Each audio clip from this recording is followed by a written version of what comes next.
Okay, let's get started. Welcome everybody again to our unveiling of the annual WOW study. We're looking at digital experience in store. My name is Santo Lagati. I am the Vice President of Membership and Marketing at the Retail Council of Canada, and we are very proud to work alongside Leger, not only in all of the activities we do with them, but also just to be with them here on the unveiling of this great information. And it's a pleasure to be here. Just as a reminder, the Retail Council of Canada is Canada's voice on retail, and we represent over 54,000 storefronts in Canada, all retailers of all sizes, and we are focused on advocacy, education, and promoting the retail sector as a viable contributor to the Canadian economy. So it's our pleasure to be here, and we work with Leger in a variety of projects each year, including our annual holiday survey, but we are very excited by this survey because it showcases a lot of the members and non-members too that are in retail that we work with. So today's study is focused on the digital experience and includes a couple of, actually a few special features, including a dive on personalization of promos, views on artificial intelligence, especially online, as well as technology implementation in store. So we will have two speakers today. We will start with Luc Dumas, who is from Leger, Senior VP of Consumer Insights, followed by Christian Bork, who is the Executive Vice President Leger, who will dive deeper into the results.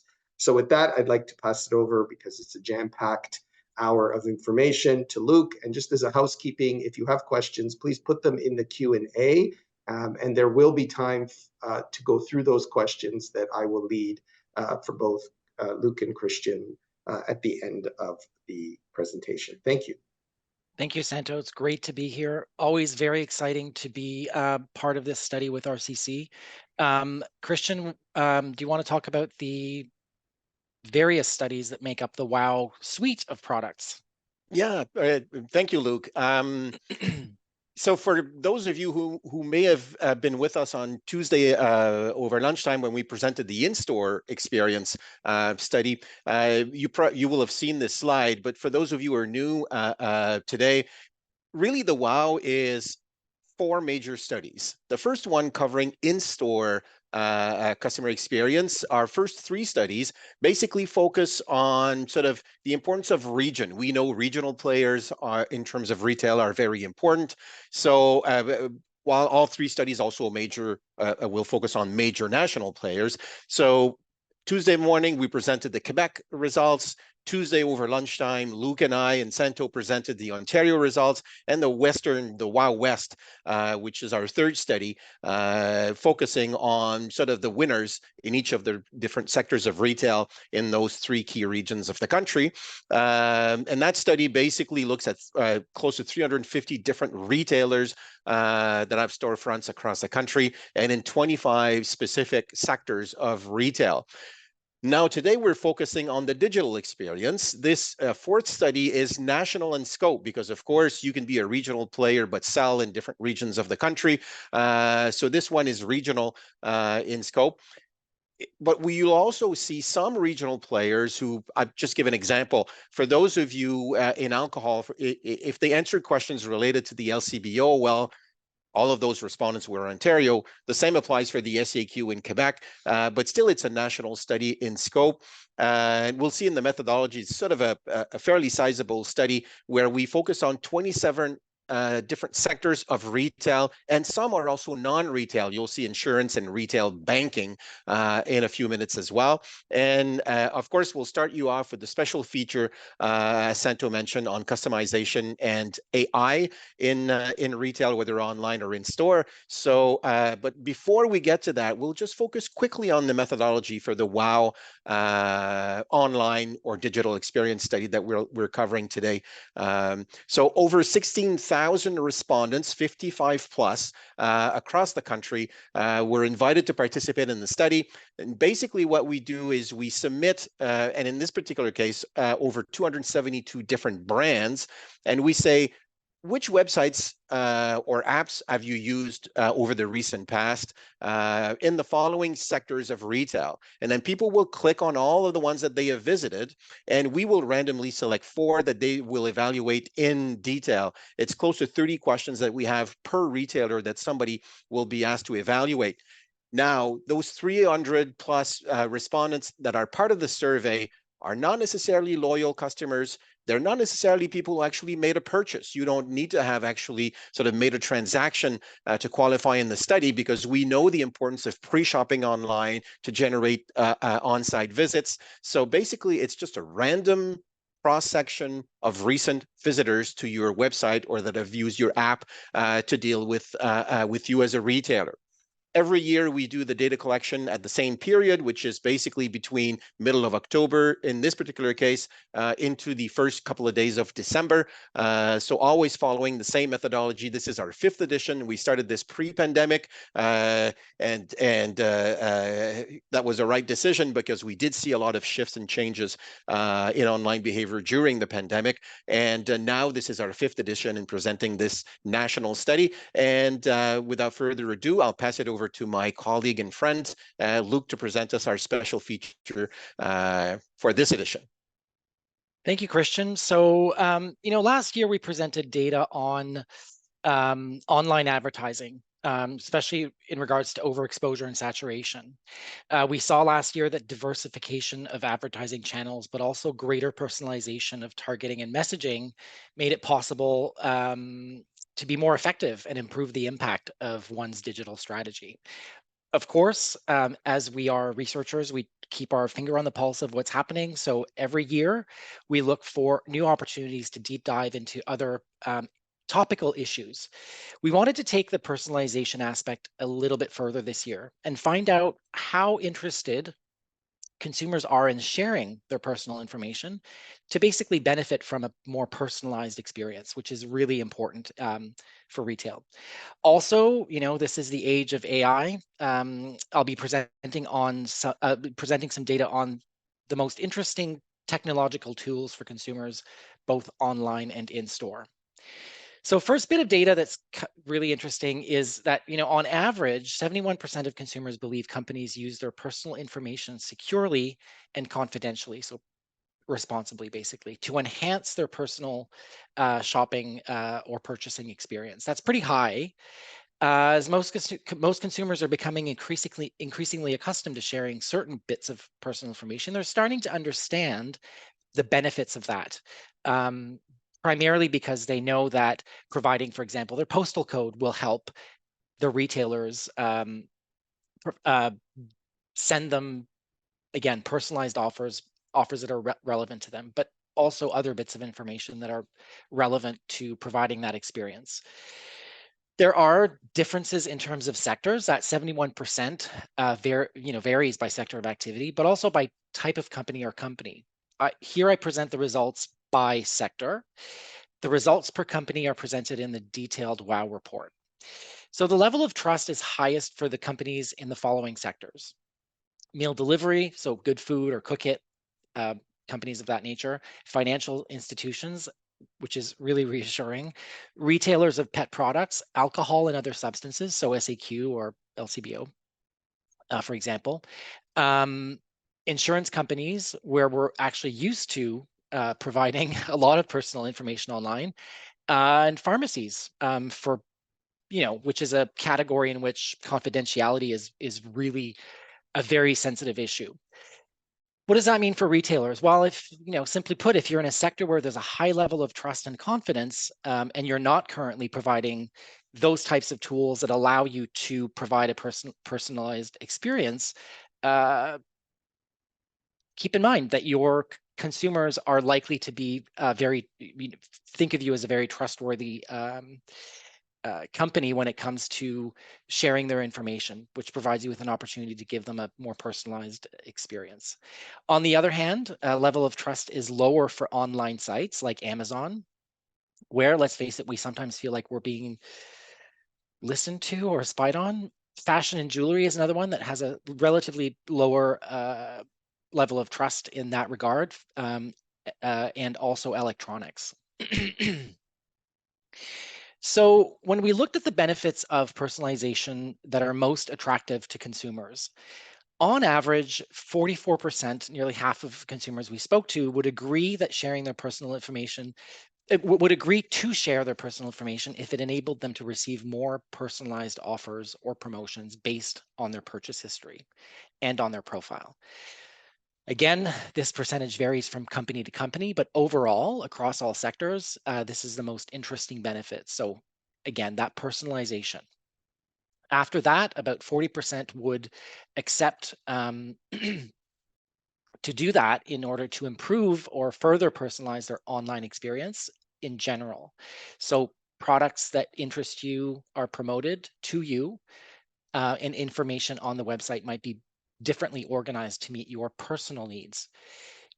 Another benefit that 40% of the consumers we spoke to say that they're willing to share their personal information if it allowed them to save time by automatically entering their previous purchase, their payment, and or delivery information, something that we've grown quite accustomed to, but is lacking in many respects for some retailers. Also receiving suggestions for products to complement your purchase. So other, on Amazon is a good example that does this. People who bought this item also bought these, gives you ideas and it may inspire you to further fill up your cart. 38% of the people we spoke to are willing to share their personal information if it allowed them to do that. Excuse me. And another 38% say that they would appreciate receiving a more personalized advisory service, basically, that's more general than just the product. So maybe services related to the products that you're buying. And receiving suggestions for products that you don't usually buy, related to what I said before. But again, that aspect of discovery and inspiration would be people would be okay with sharing their personal information if it allowed them to do that in a better way. 36%. Um, the three sectors where the level of acceptance is highest: natural products and supplements, specialty stores, so coffee, chocolate, for example, um, and meal delivery. These sectors, these three sectors are where consumers really appreciate discovery, and again being offered complementary products or new ones to try. So there's more openness in those three sectors. When we looked at current or potential interest in various online artificial intelligence tools, we can see that the percentages here are a little bit lower. Not all consumers would like these types of tools, but interest does vary from one sector to another. The most interesting one is online chat with a virtual assistant using artificial intelligence. 32% already use it or would use it if it were available on the company's site or mobile app. As a consumer, I can say that that's very likely tied to the fact that sometimes it's really difficult to get a real person, and people understand that the technology is kind of getting there in terms of answering their personal needs when it comes to asking questions or getting advice.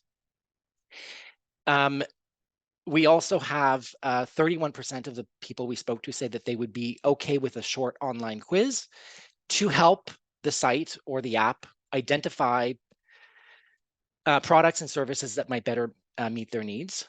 29% would like to receive personalized offers, advice, or recommendations from a virtual assistant. 29% would like to have access to a page of specific products or services via an online advertisement after having looked at it or been interested in it on the company's site regarding retargeting, basically, or remarketing. And then there's 22% that say they would like to be able to interact with an AI via the phone. Again, sort of related to what I said earlier on. Now, these are not very high, so keep in mind that on the flip side, you've got a pretty big chunk of people who are not interested in these things.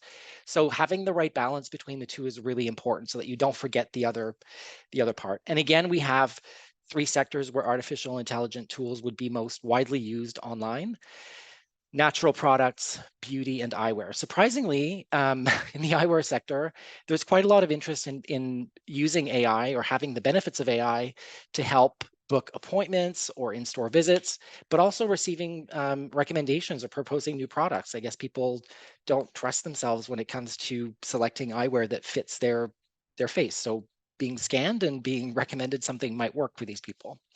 It's important also to note, and this is something I talk about not necessarily in this study, but in general, that most consumers are, I mean, this is a very new thing, and many of the AI tools that are going to be there to help consumers might be invisible. They may not know that they're there, but will still appreciate them. The final topic that I wanted to address before we get to the rankings is the use of technology and AI, again, in stores. We took the opportunity in this survey to look at the percentage of consumers who would be more interested in shopping at retailers if they offered a more technologically innovative experience. So customer service robots, touchscreens, self-service checkouts that are a little bit more advanced than what we're seeing.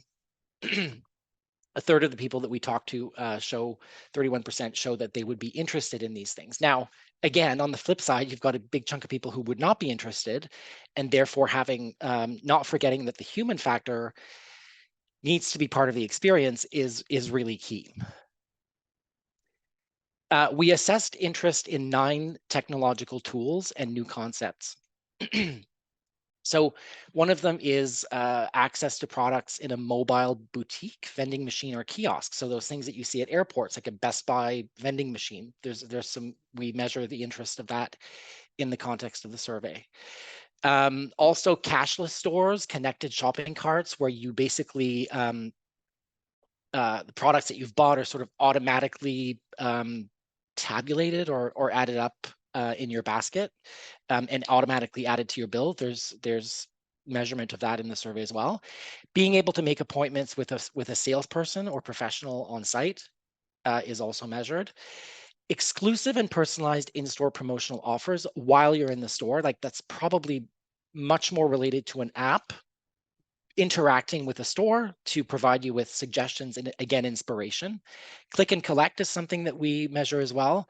Self-service checkout, including checkouts where you've got things like Decathlon or Uniqlo, where you don't necessarily have to scan. You just have to put things in the basket, and the tags all work together with the system to come up with your total.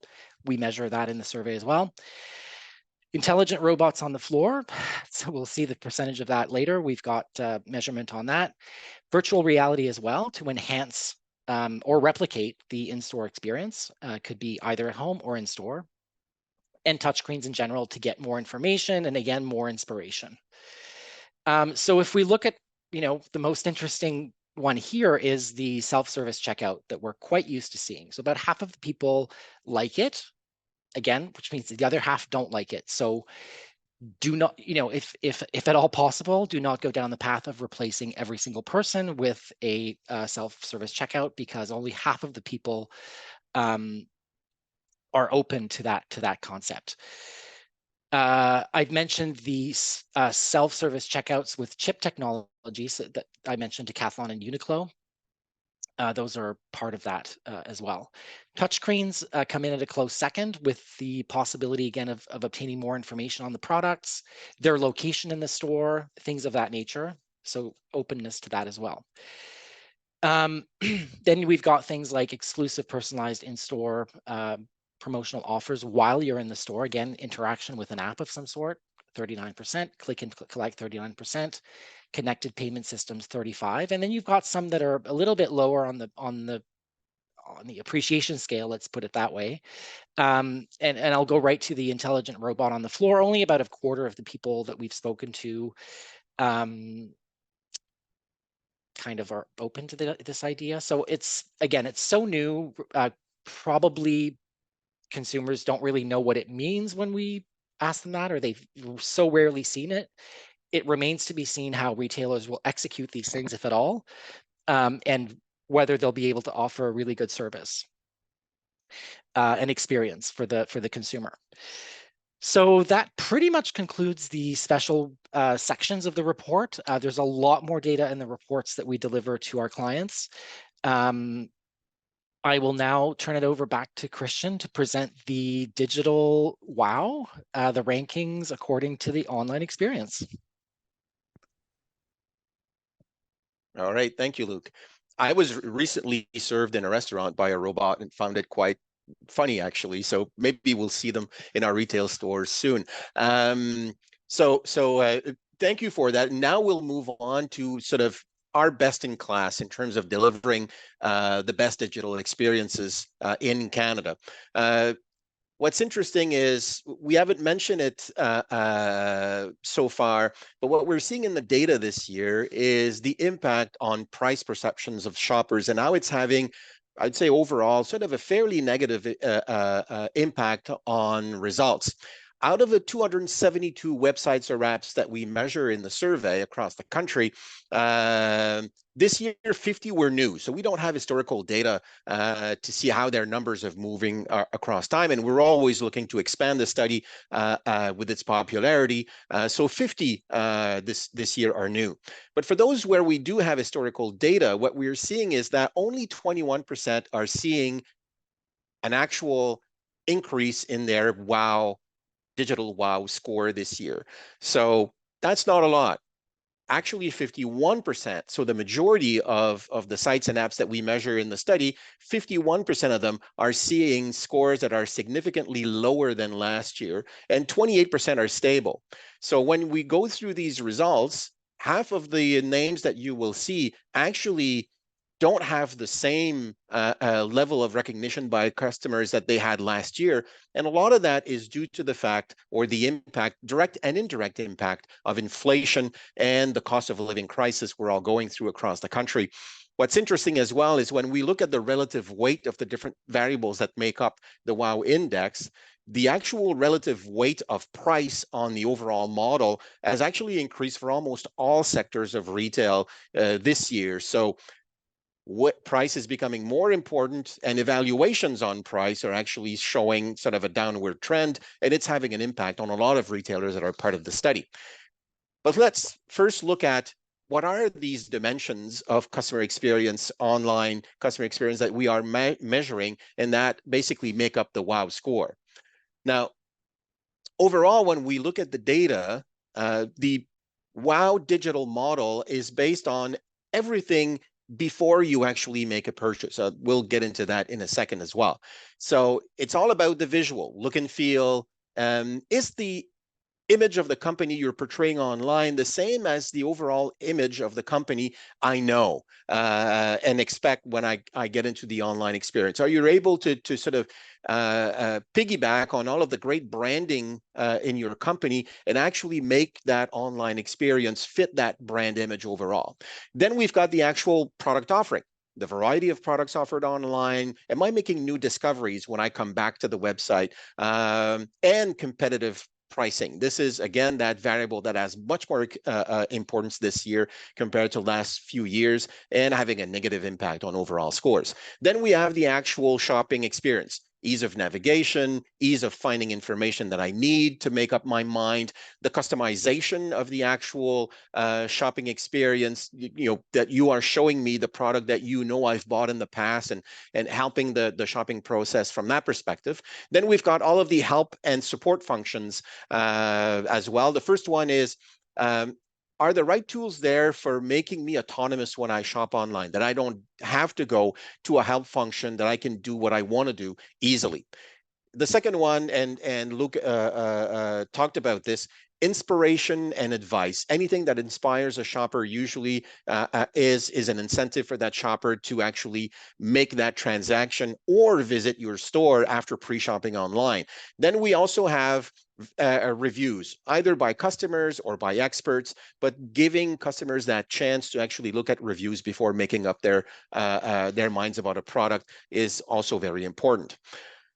So this is what is actually part of the WOW model that we will see in a second. The reason why we're not including the actual purchasing in the model itself is that, one, not all of the sites that we evaluate are transactional websites. But second, a lot of the visits we make to retail online is not to actually buy online, but actually decide if and at what store I will actually shop over the weekend when I run errands. So a lot of the visits are not transactional in nature. So we wanted to keep the WOW model about the experience of just having access to you as a retailer online. Later on, we'll present results that do incorporate transaction or transactional variables in a separate overall ranking, but we will do that at the very end. When we actually look at purchase, we are basically looking at the ease of the purchase process and the ease of making that transaction. Is it transparent? Am I confident in sharing my payment information? Then we've got all of the delivery variables, and then the post-purchase closed loop at the very end as well, if ever you needed to return a product, for example. So, but we will see the impact of those variables later on. So now let's go into our winners, those who get a golden star this year, and there are 10 of them. First, we will look in 10th place at Aerie. Aerie was new last year to the ranking. It's their second year being evaluated. They're one of the best overall in terms of conveying that brand image that Aerie has in its in-store presence throughout the online experience. And congratulations to them for making it into our top 10. Next to them is Nespresso. Nespresso now with a score of close to 88. They're very well evaluated on almost all the dimensions that are part of the study. In 5 years that we've been doing this, Nespresso has always been in the top 10, sort of 5 years in a row. So very consistent over time. Excellent on, again, portraying that brand image of Nespresso throughout the online experience. Variety of products offered, ease of navigation are one of the top in the country. And also on all of the transactional variables, Nespresso is one of the best in the business as well. We'll see the impact when we get to that further ranking a little bit later on in the webinar. In 8th place now, we've got Arc'teryx. Arc'teryx, it's their first time being in that top 10 in terms of best online retailers. They're actually number 1 in that brand image, conveying your overall brand image throughout the online experience. They're number 1, not far behind, number 2, number 3 being Nespresso and Aerie that we just talked about. As well, Arc'teryx gets some of the best scores in the country on inspiration, which of course is very important, as well as their omni-channel experience and are being rewarded by very high scores by visitors. They also perform extremely well on transactional variables that we will see later on. In 7th place, we have a regional player, which is the SAQ, which of course is a place I tend to go to fairly often, where you can buy wines and other alcohol products and non-alcoholic products as well now. They're one of the best in the country in terms of showcasing variety of product. Again, information available on products is well displayed and get very high scores on that. Personalization of the experience. They do have one of the most powerful loyalty programs in the country, their Inspire program, which basically, when you enter your online experience at SAQ, it recognizes you as an Inspire member and delivers a very customized, personalized experience online as well, and get very high scores for their visitors. Also very good on inspiration and also good on loyalty initiatives, of course, being tied with to their Inspire program. For them, it's 5 times out of 5 that they've been in our top 10 in terms of best wow digital experience. So congrats to the SAQ. Next to them is Simon's. Simon's, again, 5 out of 5 over the past 5 years. Very positioned very well on variety of product. Their search engine is said to be one of the best according to visitors, and also they're very good on transactional variables. They did lose a couple of points on price perceptions, but overall very stable throughout the last 5 years. Apple Store makes it into our top 5. It's the 3rd time that they're in the top wow digital experience over the past 5 years. Very good on making customers discover their new product and product lineup. The look and feel is one of the most appreciated in the country. Again, conveying the overall brand image of Apple throughout the shopping experience online is one area where they're one of the best in the 272 that we measured. Basically, people feel that it's a great looking website overall. As well, online support is something that is particularly appreciated by Apple Store visitors online.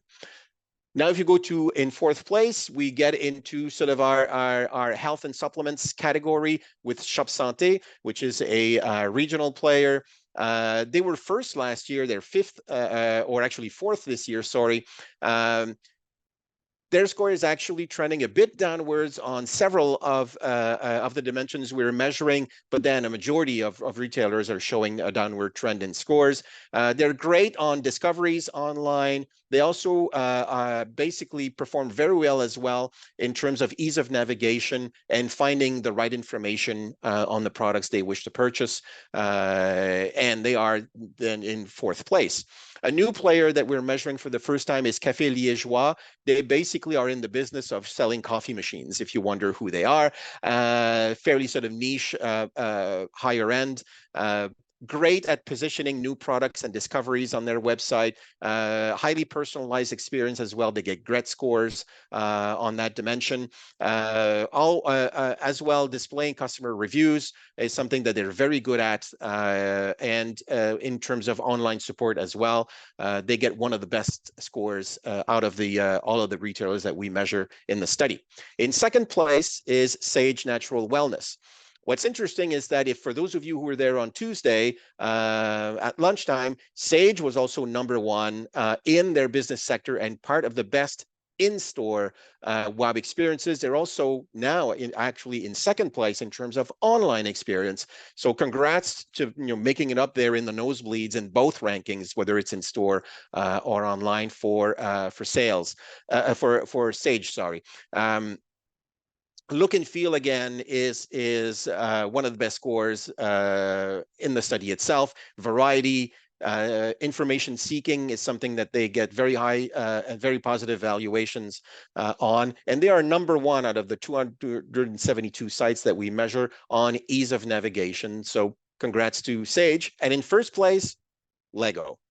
Lego was also in the top in terms of in-store customer experience. They're also now #1 in terms of online experience. And for them, it's 5 out of 5 years. They're always consistently delivering in terms of online experience. #1 in the study for look and feel with Apple Store. Also featuring sort of new products, new discoveries, information on the product. And they're also, we will see in a minute, exceptional when it comes to transactional variables that are part of the study as well. So congrats for our #1 this year, Lego. Now, if we go into individual sectors and we look at who's winning in their specific sector of retail. So if we first go to alcohol and other substances, again, SAQ, we talked about them with a score of 90.5 and quite a gap between them and LCBO. A lot of it explained in large part by the Inspire program at SAQ and how it changes the overall online experience of customers compared to what you would find at LCBO, for example. And here you also have other players that are part of the study. But that gap, mind you, has been there for the past 5 years. And that major difference, again, being tied to loyalty initiatives. In terms of convenience store, they were also first in the convenience store sector for in-store experience. They're also first in terms of delivering an online experience, which is 7-Eleven. In terms of food, what's interesting here is the #1, for those who may not know Loofah Farms, they're mainly sort of Greater Montreal rooftop farming that basically deliver food baskets to your door, mostly, if not exclusively, organic as well. So very much they have a bit of a cult following among those who use Loofah Farms, but they're also said to have to deliver a great online experience as well. Very well positioned on transactional variables, but again, it's really built on loyalty, and they're a pure play online retailer and get rewarded with a fairly high score. Next, you will see the 3 main websites where you can actually do your groceries, whether it's Mon Épicerie en ligne Metro in Quebec, whether it's Voila by IGA or Sobeys, depending on where you are in the country, or PC Express from Provigo Loblaws. These actually look at how close these scores are, between 74.4 and 72.2. So very much sort of a lot of competition among those 3 transactional websites where Canadians do some of their groceries. And you might also see that we also measure Loblaws, Metro, and Sobeys later on in the study, but this would be only their corporate websites. So we do measure both the corporate websites where you can see your flyer and hear what's going on at the company versus the 3 websites where you can actually do your groceries and get them delivered to your door.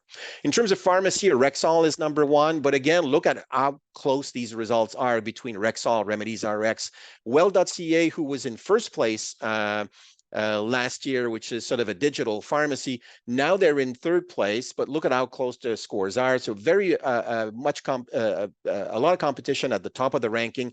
The top 7 are within 2 points of each other in the pharmacy sector. If we move to department stores, as usual, over the last 5 years, Simons is number 1 in terms of online experience with a score of 90.6, although their score is a bit down from what we would have seen in the last couple of years. But there is, again, quite a bit of a gap with the others and the search engine in particular, but also how they display products in store is something that really sets them apart from the other department stores that are part of the study. In terms of furniture and decor, for the first time, IKEA is number 1 this year with a score of 79.5. It used to be, or it was last year, Kitchen Stuff Plus, which, if you remember, was number 1 in terms of in-store customer experience in the WOW study that we presented on Tuesday. Here, they're in 6th place this year. Actually, most of the points lost was on perceptions of price, again, that has hurt a lot of retailers. And a lot of the retailers in that category actually show negative scores compared to last year, again, mostly because of the impact of price perceptions. In electronics, very stable scores over the past couple of years, with Apple Store topping the ranking. All of the other ones being sort of fairly close, from Centre Hi-Fi to Best Buy to the Microsoft score. They're all within sort of a very small number of percentage points away from each other. Moving on, I know this is going quite fast because we want to get you out of here and in time for your next meeting. But again, this afternoon, you'll receive the full deck and the recording of the webinar, so you can go back to these results and share them with colleagues in the office as well. So sorry if it goes by quite quickly. In the eyewear, Kits is number 1 with a score of 84.2. Kits actually replaces Clearly, who was number 1 last year, and Kits was 2nd. And if you look at Kits in particular, their scores are fairly high overall, but again, a sector where we do see some negative scores compared to last year, again, in part due to price perceptions. In beauty, Benefit Cosmetics, which we're measuring for the first time this year with a score of 87.5.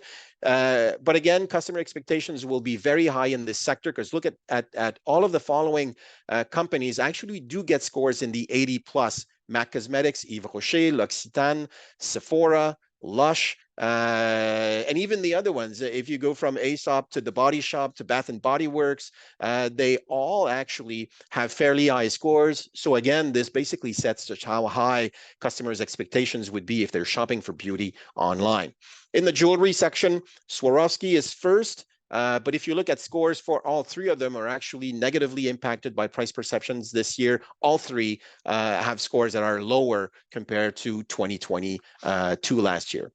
In terms of shoes, Steve Madden is now first in front of Spring. Last year, Spring was first in that category, very close in terms of the category overall. And those scores are very consistent with last year. This is one category where we do not see as much the impact on negative price perceptions on overall results. In terms of specialized stores, we've mentioned Café Liégeois and Nespresso, which were part of our top 10. But then look at all the other ones that are very, very close behind. If you're selling a niche specialized product, mostly in the sort of indulge category, you need to deliver a high quality online experience. Look at Lindt with 87.4, very close behind. David's Tea, Starbucks Coffee, Dispatch Coffee, Purdy's. All of these are in the 80 plus category, and even Godiva and Keurig are within a stone's throw of being in that sort of 80 plus category as well. So the bar is actually quite high as well in specialized stores. For natural products, we've already talked about Sage and Shop Santé, but look at the other ones. Popeyes in the 86.2 score, very high across all variables as well. In terms of lottery and gaming, Bet99 is number one. Last year, Lotto Quebec was number one in that category.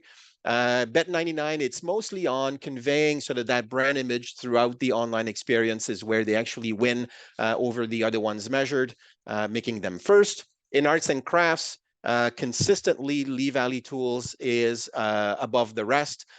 We also saw Lee Valley Tools was actually number one in terms of in-store experience. If you know Lee Valley Tools, they've been able to sort of move from their catalog experience, which was appreciated by their shoppers, into their online presence, and also delivering a very high quality customer experience in store.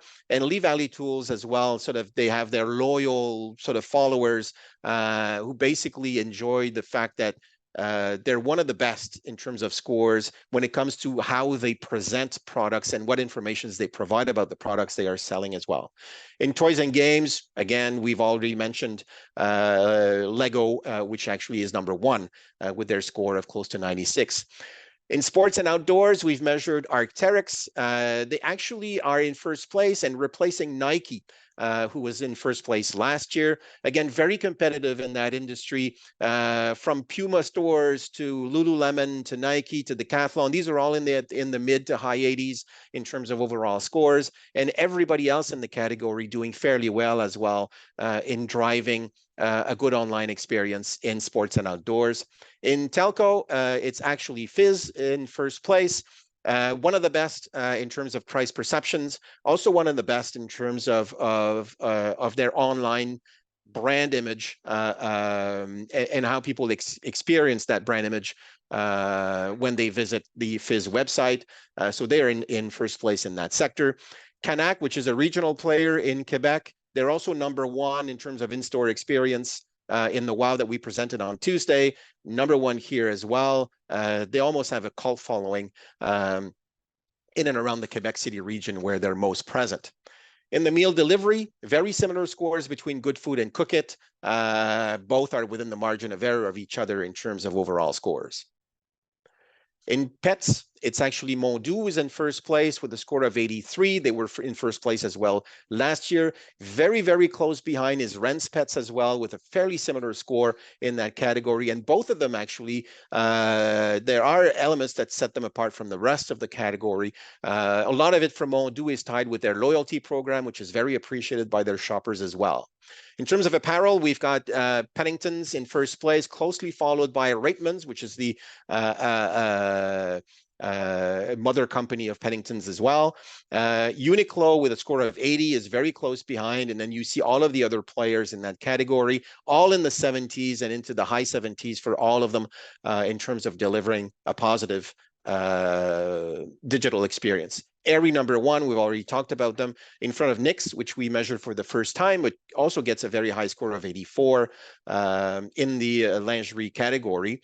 And in terms of pure online players, Amazon is first with a score of 77.7. People are always saying, well, everybody, quote unquote, goes to Amazon. Why are they not sort of in the top 10?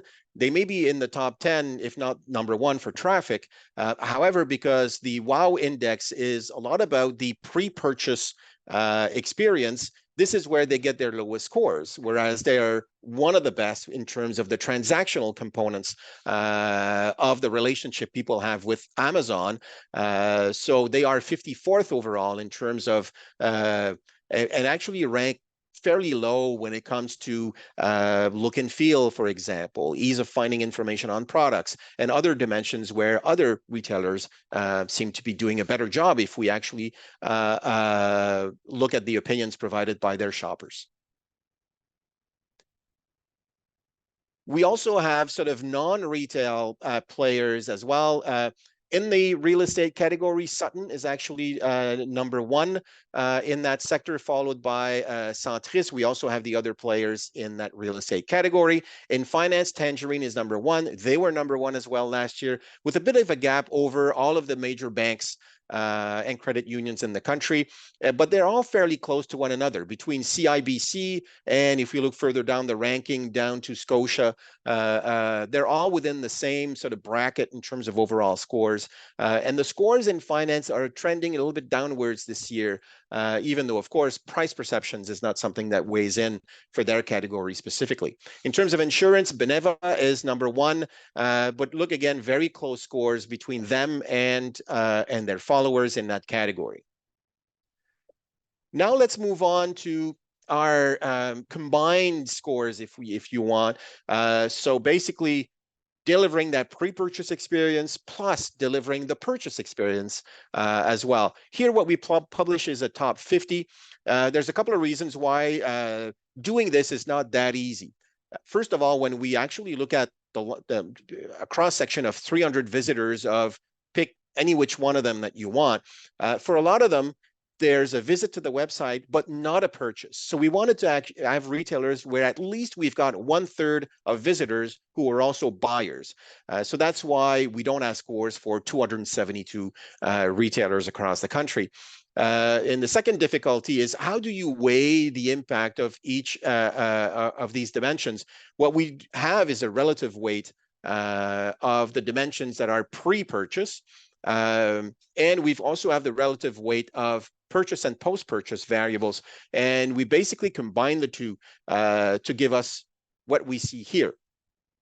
Now, for a lot of them, because of how high their scores were in terms of the pre-purchase experience, they also figure quite well in the combined sort of full 360 perspective that we have on their digital experience. Lego is one.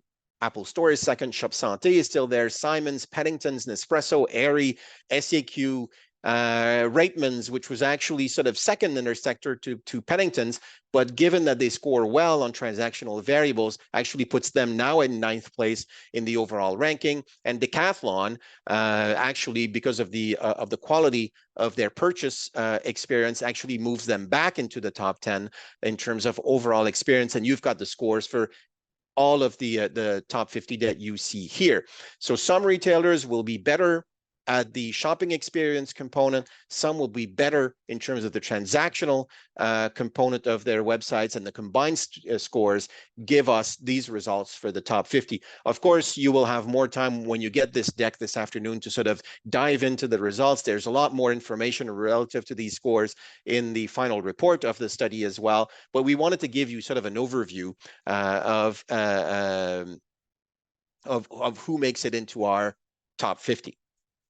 Now, if we actually go, just before we turn it over to our Q&A, because I've already spoken too much, if you want more information on the WOW study, the in-store experience, don't hesitate to reach out. We can tell you a little bit more of what you can expect in the final report. Same for the WOW Digital. If ever you are considering also sort of a voice of customer, real-time reporting on customer satisfaction, we do have a CX division that takes care of that. So do not hesitate to reach out if you want to hear more about that. But without further ado, I'll turn it over back to Santo for our, it will have to be sort of a short Q&A because a lot of you probably have a 1 o'clock meeting if you are out east. Yes, thank you. Those were very exciting results, and it's great to see such diversity among retailers there as the winners. We do have a few questions. One of them was level of trust measured for grocery stores? They didn't see it on the list. It is on the list. I can confirm that. It may have been hidden. There was a bit of a visual glitch with the chart. It was at 67%. Keep in mind that the highest mark on trust was 80% with meal delivery, and the lowest was online sites like Amazon at 63%. So it's near the bottom of that trust list. And just to confirm, Uber Eats, you're considering that meal delivery, correct? If they would have been. Oh, they're not part of the study because they only do the delivery portion. So we have not yet. We've been hesitating if we were to integrate them in the study. We're looking to expand next year into new categories as well. We want to integrate travel sites as well. So we are looking to expand in other sectors and include new players as well. And Uber Eats was one that we sort of we're going sort of back and forth, but the likelihood of seeing them next year is very close to 100%. Excellent, excellent. That was it for the questions. Unless anybody has any last minute ones to put them in the Q&A. If not, you can always reach out, of course, once you get the final reports. Let me just give it like 5 seconds in case somebody pops one in. No, that's great. Okay, thank you, Luke and Christian, again for your time in presenting this and very exciting results. And thank you to all those that took the time today to attend. You will be getting a copy of the results. Just a reminder to stay in touch with what's happening with Retail Council of Canada, especially our upcoming events, such as our Retail Secure and our Retail HR, and then, of course, our store conference, of which Leger has been a part of all of those conferences throughout the years. So please make sure to stay up to date. And have a great day, and thank you very much. Bye, everyone. Bye, all. Bye.